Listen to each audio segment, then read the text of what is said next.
बदर ज़मान को जब पता चल जाता है कि उसके भतीजे को, शेर को, हर चीज़ का पता चल गया है, जो उसने कंपनियों में घपले किए हैं और जो ज़मीनें उसने फ़ेक डॉक्यूमेंट्स बनवा कर अपने नाम पे करवाई हैं और उनकी सारी प्रॉपर्टी की फ़ाइलें चुराई हैं। और बदर ज़मान को ये भी पता चल जाता है कि शेर को पता चल गया है कि उसने डॉक्टर को पैसे देकर शेर को पागल करार देकर और शेर को एडमिट करवाया है मेंटल हॉस्पिटल में। साथ में ये भी बोला है कि इसकी लाश यहाँ से वापस आए। जब बदर ज़मान को सारी बातें पता चलती हैं कि शेर को पता चल गई हैं और शेर ने सारे सबूत इकट्ठे कर लिए हैं और डॉक्टर फजर ने भी साथ दिया है और वो डॉक्टर जो है वो भी सलाखों के अंदर हो चुका है, तो अब तो बदर ज़मान को छुपने के लिए कोई जगह भी नहीं मिलती।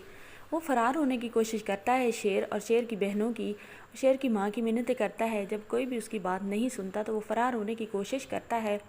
वो अपनी गाड़ी निकालता है और भागा जा रहा होता है तो सामने से पुलिस आ जाती है। पुलिस जो होती है उसका गिरफ्तार कर लेती है और बदर ज़मान से कहती है कि सेठ साहब, अब आप कहाँ जा रहे हैं? हम आपको बहुत इज़्ज़त से लेने के लिए आए हैं।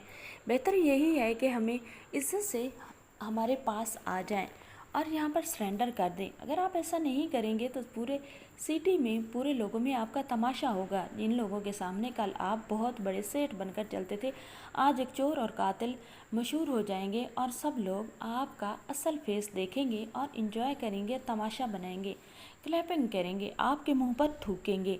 तो बदर ज़मान जो होता है वो सरेंडर कर जाता है और वो कहता है कि मैंने ऐसा कुछ नहीं किया, मेरे भतीजे की ज़हनी तवाज़ुन ख़राब है जिसकी वजह से उसने पता नहीं मेरे पर क्या क्या इल्ज़ाम लगा दिए हैं।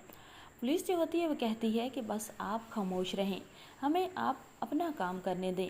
पुलिस किसी को ऐसे अरेस्ट नहीं करती। हमारे पास कुछ वारंट होते हैं या हमारे पास कोई सबूत होते हैं तो हम किसी को अरेस्ट करते हैं। आपके ख़िलाफ़ जो भी बदर ज़मान ने केस दर्ज किया है वो सारा का सारा ठीक है, 100% ठीक है। आपको भी पता है कि आपने क्या क्या किया है। तो बदर ज़मान पहले तो नहीं मानता, लेकिन पुलिस जब लेकर जाती है और वहाँ पर खूब मार पिलाती है तो बदर ज़मान जो होता है वो सारी की सारी बातें मान जाता है।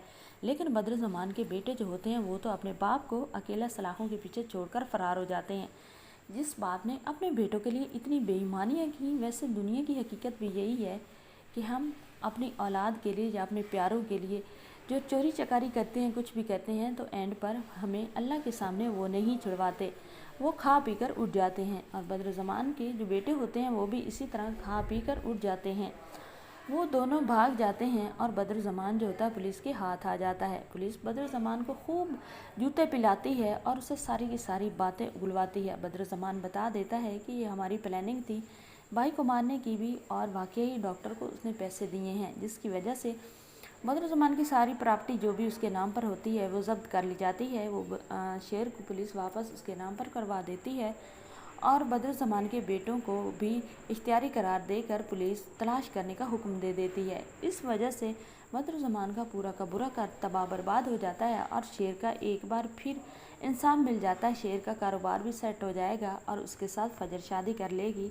बस ये है कि शेर को बाप का सदमा तो होगा, लेकिन बाकी सारा कारोबार और उसकी मोहब्बत सब कुछ उसके पास आ जाए।